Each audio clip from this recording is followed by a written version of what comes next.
Hello tout le monde et bienvenue sur cette nouvelle vidéo YouTube qui va vous plonger dans une affaire mystérieuse et intrigante. Aujourd'hui, je vais vous parler d'une histoire qui a secoué la ville de Nankin. Une histoire de meurtre non résolu qui continue de hanter les nuits des habitants de cette ville. Mais cette vidéo ne se contentera pas de vous relater les faits. Nous allons également plonger dans l'analyse psychologique de cette affaire et essayer de comprendre les motivations du potentiel tueur. Nous allons traiter cette affaire en détail et de manière approfondie.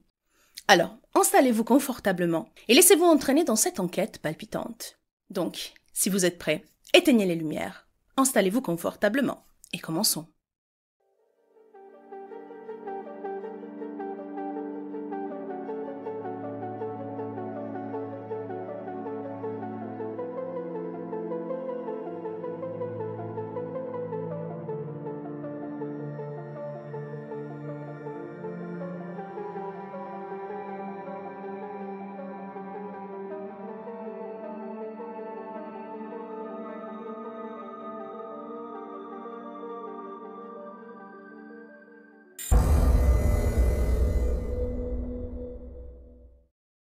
En ce froid 19 janvier 1996, nous sommes à Nankin, une ville qui, bien qu'elle ait été la capitale de la Chine pendant longtemps, ne jouit pas d'une bonne réputation. Nous sommes à l'université de Nankin, un endroit prestigieux et hautement sécurisé. Les étudiants suivent les cours, mais les rues sont recouvertes de neige et les employés s'efforcent à les nettoyer.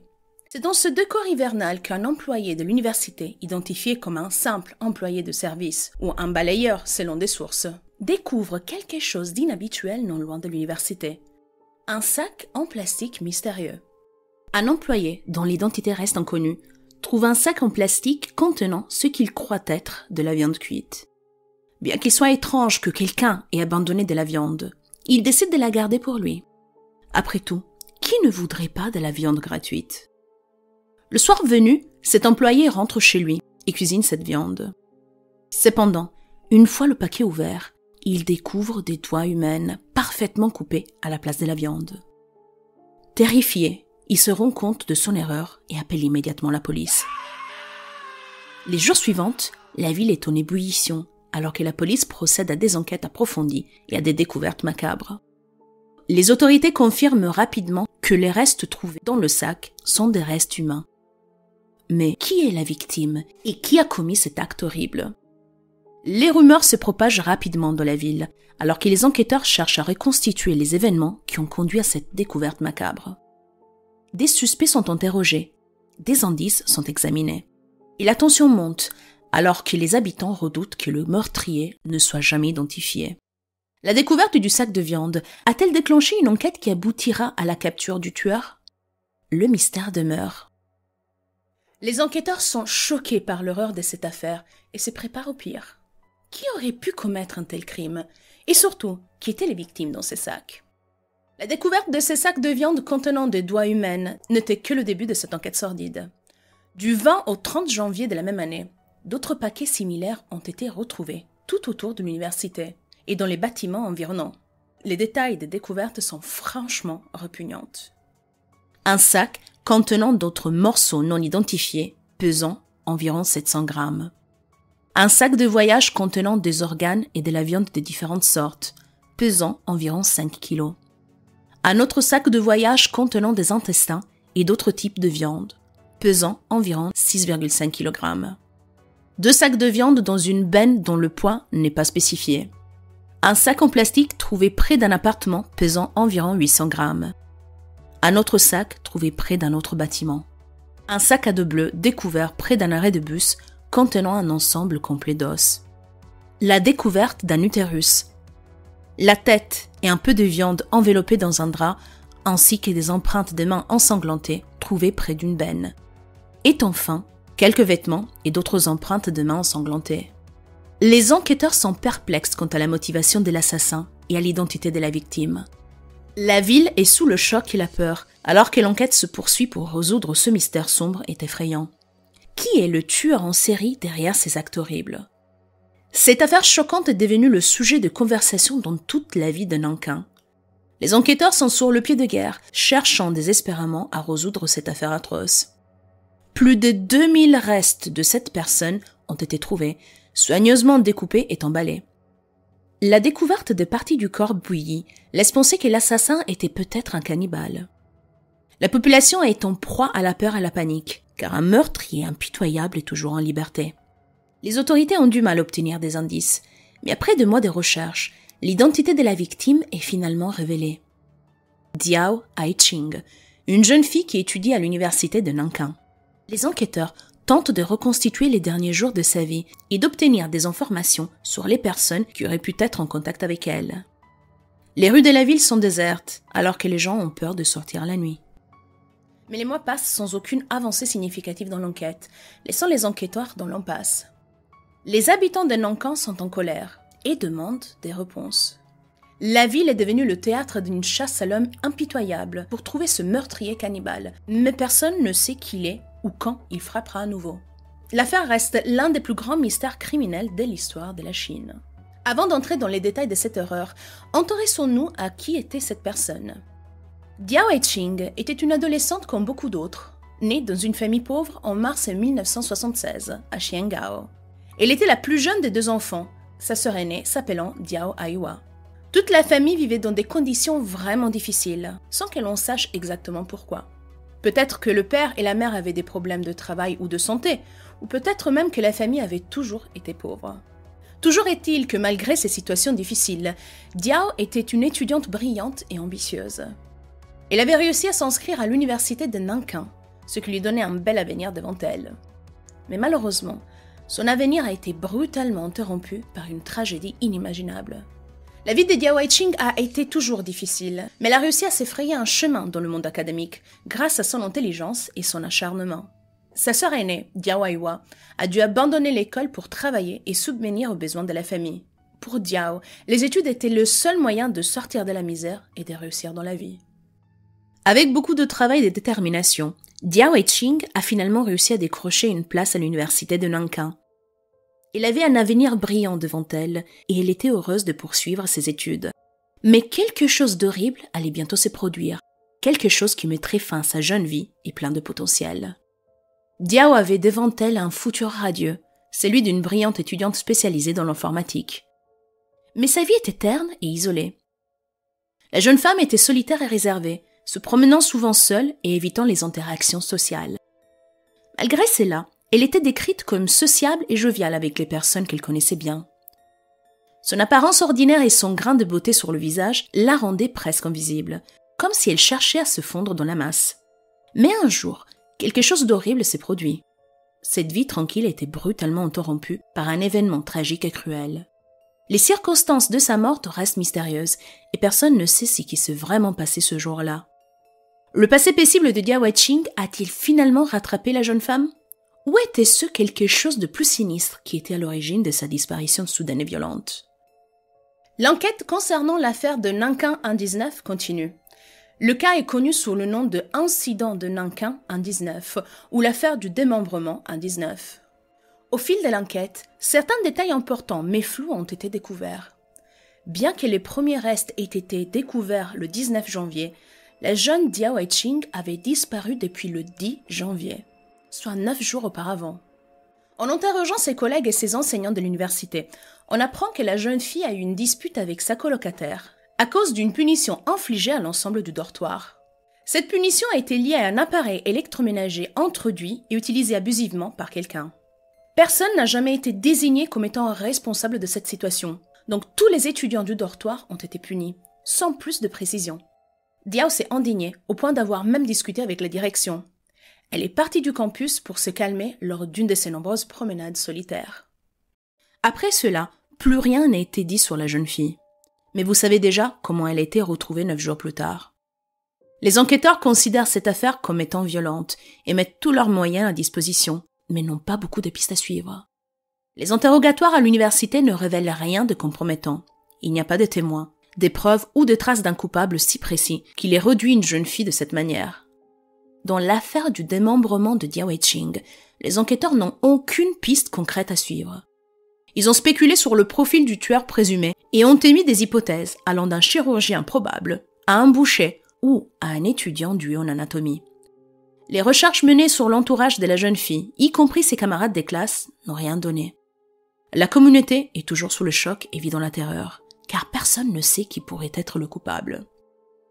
La famille de Diao Ching a été réconfortée par la police, qui lui a promis qu'elle aurait bientôt des nouvelles. Cependant, l'affaire commence à refroidir, faute de preuves tangibles. Malgré tous les efforts déployés pour trouver le tueur, il n'y a rien qui conduise au probable coupable. L'énigme reste entier et le mystère de la mort de Diao Ching plane toujours sur Nankin. Au fil des années, de nouveaux détails inquiétants émergent de l'enquête. On découvre que Diao avait l'habitude de se promener dans les rues adjacentes au campus, où des étals de contrebande vendaient des articles de nature douteuse. Pourquoi une fille si ordinaire fréquentait-elle ces endroits? Il est logique de penser qu'elle avait des loisirs comme tous les êtres humains. Peut-être que ses passe-temps étaient stimulés par ces commerçants louches. Peut-être que Diao s'était lié d'amitié avec l'un d'entre eux. Le blogueur chinois Black Mass a même émis une hypothèse sur le parcours que la jeune fille aurait pris le 10 janvier 1996. Il a déclaré que beaucoup ont des préjugés sur les personnes qui écoutent du rock ou du heavy metal, pensant qu'ils sont extravertis avec des vêtements bizarres. Mais en réalité, les personnes qui écoutent cette musique sont souvent les plus introverties. Alors, aurait-elle pu être attirée par ce milieu pour échapper à son quotidien monotone et réservé? La théorie selon laquelle Diao aurait pu avoir une relation avec l'un des commerçants louches de la rue est devenue un sujet de discussion dans la communauté. Bien que rien ne prouve que la jeune fille aimait la musique métal, cette hypothèse pourrait renforcer la thèse selon laquelle elle aurait été attirée par l'un de ces commerçants dangereux. On peut imaginer qu'elle aurait pu commencer une relation secrète avec cet homme, une relation qu'elle aurait gardée pour elle. Cette relation aurait-elle conduit à sa mort? L'assassin aurait ensuite tenté de dissimuler son crime, en se débarrassant du corps en le mettant dans des sacs éparpillés ici et là. Les rumeurs sensationnelles de Black Mass ont commencé à se répandre, attirant l'attention des enquêteurs. La source de ces écrits est recherchée avec ardeur, certains soupçonnant même que le blogueur pourrait être impliqué dans l'affaire. Est-il le coupable ou simplement un témoin qui a peur de parler? L'enquête continue, mais pour l'instant, les véritables circonstances entourant la mort de Diao Ching restent un mystère. La famille des Diao est toujours en quête de réponse, mais l'espoir s'amenuise au fil des années. Le corps de la jeune fille est sous la garde permanente de la police, personne n'y ayant accès. Les suppositions émises par Black Mass se révèlent être une impasse. Les écrits sont supprimés et les autorités ont identifié le blogueur comme étant un étudiant en droit de 26 ans. Il aurait été impossible qu'il ait des détails sur l'affaire, puisqu'il était enfant au moment de la disparition de Diao et que de nombreuses années se sont écoulées depuis. Ainsi, l'espoir pour la famille de trouver des réponses diminue à mesure que le temps passe. La découverte macabre survenue en 2013, soit 17 ans après la disparition de Diao Ching, amène à dresser des parallèles inquiétants. Cette année-là, les restes d'une femme sont retrouvés sur une île près de Shenzhen. La police a réussi à identifier la victime grâce à un code d'identification trouvé sur une prothèse mammaire. Il s'agissait de Xiao King, une jeune mannequin qui se rendait à Hong Kong pour rejoindre son petit ami. Son chauffeur de taxi a tout avoué, déclarant l'avoir agressée sexuellement avant de la tuer. Cet homme, dépendant du jeu et de l'alcool, aurait été en colère contre la jeune femme lorsqu'elle lui avait parlé de ses projets pour le week-end.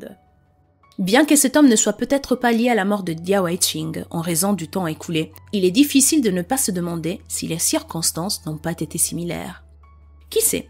Peut-être avait-elle fait confiance à la mauvaise personne pour la raccompagner chez elle, ou peut-être avait-elle rencontré quelqu'un lors de ses promenades régulières dans les rues voisinantes le campus. Les questions restent en suspens. Nous sommes confrontés à un cas non résolu qui continue de hanter la famille et les autorités depuis 1996. Qui a pris la vie de cette jeune fille réservée et ordinaire? Et pourquoi? Est-ce que quelque chose qu'elle savait aurait pu la mettre en danger? Malheureusement, sa discrétion a rendu difficile pour les enquêteurs de trouver des pistes pour identifier le coupable. La famille de la victime n'a jamais abandonné et a pris des mesures en 2016 pour faire avancer cette enquête. La sœur de Diao Ching a présenté une pétition au département de la sécurité publique de Nankin, cherchant désespérément des réponses. Les autorités ont assuré à la famille que l'assassinat était toujours en cours d'enquête, affirmant qu'elles étaient ouvertes à toute analyse et conjecture si elles étaient logiques. De plus, les autorités ont promis de ne pas se limiter aux limites de temps légaux pour poursuivre les enquêtes sur ce cas grave. Cependant, malgré les promesses, le cas reste ouvert à ce jour. laissant la famille et le public dans l'incertitude et l'espoir d'un jour obtenir des réponses. La police de Nankin ne renonce pas et reste déterminée à trouver le coupable de cet acte horrible. Qui sait, peut-être qu'un jour la justice sera rendue pour Diao et sa famille. En absence de preuves solides, il est difficile de formuler une théorie claire sur ce qui est arrivé à Diao Wei-ching. Cependant, certaines suppositions peuvent être avancées en se basant sur les éléments connus de l'affaire. Tout d'abord, il est possible que la jeune fille ait été victime d'une agression sexuelle et d'un enlèvement. Le ou les auteurs du crime ont pris le soin de la dissimuler soigneusement. De plus, le fait qu'elle ait été vue pour la dernière fois dans un bus, se rendant probablement à un rendez-vous, pourrait indiquer qu'elle a été suivie ou attirée dans un piège par quelqu'un qu'elle connaissait. Une autre théorie est que le meurtre de Diao Wei-ching est lié à un crime organisé. C'est bien possible que la jeune fille ait été prise par cible en raison de son jeune âge, de son statut social ou de sa beauté physique, ce qui aurait pu attirer l'attention des criminels. Dans ce cas, le meurtre pourrait avoir été commis pour envoyer un message ou pour une raison plus obscure. Enfin, il est tout de même possible que le meurtre de Diao Wei-ching ait été commis par un tueur en série. La découverte d'autres corps des femmes dans la même région suggère qu'il pourrait y avoir un lien entre ces différents crimes. Cependant, cette théorie reste purement spéculative et aucune preuve concrète ne la soutient. Mais dans tous les cas, le mystère qui entoure la mort de Diao Wei-ching continue de hanter la ville de Nankin et les enquêteurs, qui ne se sont jamais rendus. Il est difficile d'élaborer un profil psychologique précis du tueur de Diao, car il n'y a pas suffisamment d'informations sur cette affaire. Cependant, nous pouvons émettre des hypothèses basées sur les caractéristiques communes aux tueurs en série et aux criminels violents. Tout d'abord, le tueur de Diao devait avoir une certaine expérience avec la violence, en particulier la violence sexuelle, car il a violé et tué la jeune femme de manière brutale. Il pourrait avoir également un historique de comportement impulsif ou violent, probablement lié à la consommation d'alcool ou de drogue. Il pourrait être narcissique, présentant une haute estime de lui-même et un besoin de domination sur les autres. Il aurait également une tendance à blâmer les autres pour ses actions, afin de justifier son comportement. Le tueur pourrait également présenter des tendances psychopathiques, comme une incapacité à éprouver de l'empathie ou des remords pour ses actions. Il pourrait également être sociopathe, présentant un comportement impulsif et une difficulté à suivre les normes sociales. Il pourrait également avoir des antécédents de problèmes de jeu, car le chauffeur de taxi qui a avoué le meurtre de Xiao King était dépendant du jeu et de l'alcool. En fin de compte, il est difficile de donner une description précise de la psychologie du tueur de Diao Wei-ching, sans avoir plus d'informations sur le cas. Cependant, basé sur les caractéristiques générales des tueurs en série, il est possible qu'ils présentent des tendances violentes, impulsives et narcissiques, ainsi qu'un manque d'empathie et de remords pour ses actions. Le meurtre de Diao Wei-ching semble avoir été commis avec une certaine brutalité et a été procédé par une agression sexuelle. Je pense que le coupable devait être un individu agressif, impulsif et sans empathie, peut-être même en proie à des troubles psychologiques tels que la psychopathie. Je pense sincèrement que le coupable ait connu Diao ou l'ait suivi pendant un certain temps avant de commettre l'agression. Il est donc possible qu'il ait été un chauffeur de taxi par exemple, ou une personne qui fréquentait régulièrement les endroits où Diao avait l'habitude d'aller. Peut-être il s'agit même d'un étudiant. Quant à la manière dont le meurtre a été commis, je crois que le coupable a utilisé un objet contondant pour frapper Diao, ou qu'il ait utilisé ses mains pour l'étouffer ou l'étrangler. Peut-être il a même utilisé une arme, bien que cela n'a pas été vraiment spécifié dans les informations disponibles. Cependant, il est très important de rappeler que tout cela ne sont que mes hypothèses et que l'affaire est toujours en cours d'enquête. Les enquêteurs doivent continuer à suivre toutes les pistes possibles et utiliser tous les moyens disponibles pour identifier et traduire en justice le coupable de ce crime odieux. Les dernières mises à jour de l'affaire datent d'environ 2021 et malgré le temps qui passe, l'affaire reste un sujet de discussion récurrent à Nankin. Histoire qui continue de terroriser les habitants de la ville. La famille de Diao Wei-ching, épaulée par la police locale, n'a pas baissé les bras et a intenté une action en justice contre l'université de Nankin pour obtenir justice et non pour une quelconque compensation financière. En effet, l'université avait déjà réglé toutes les taxes universitaires impayées par la jeune fille, mais la famille demandait désormais une somme d'environ 246 000 $. Ni moins, l'argent ne remplacera jamais la plus jeune de la famille, probablement innocente et ayant été entraînée dans une situation terrible par quelqu'un ou plusieurs personnes pour des raisons inconnues. Cette affaire est d'autant plus difficile à avaler que de nombreux cas similaires restent toujours non résolus. On ne sait pas si les restes des Dia Wei-ching sont toujours en possession de la police locale, ni s'il reste quelque chose à analyser. Personnellement, vu le déroulement de l'enquête à l'époque, il est possible qu'un nouveau contrôle n'aboutisse à aucun résultat utile. Avec ces questions et ces hypothèses, je vous annonce que c'est la fin, pour le moment du moins, de l'histoire tragique des Dia Wei-ching.